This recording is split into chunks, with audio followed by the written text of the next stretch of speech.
Ach, ich hol einen Doktor, der hat Schweigepflicht. Vergesst das.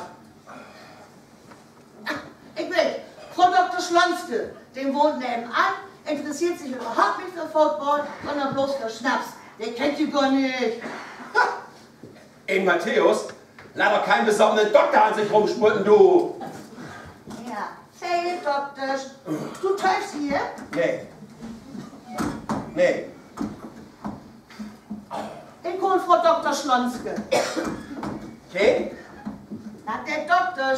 Say Doktor.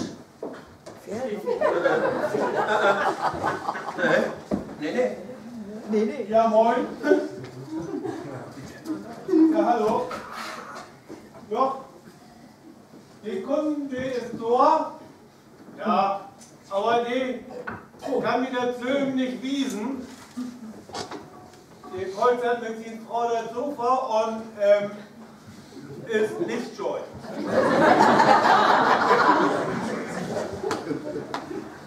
Man ist noch nicht verstanden, die ist nicht scheu. Hallo, was gibt denn dort, Tau? Hallo? Hallo? Hallo? Schönen Dank.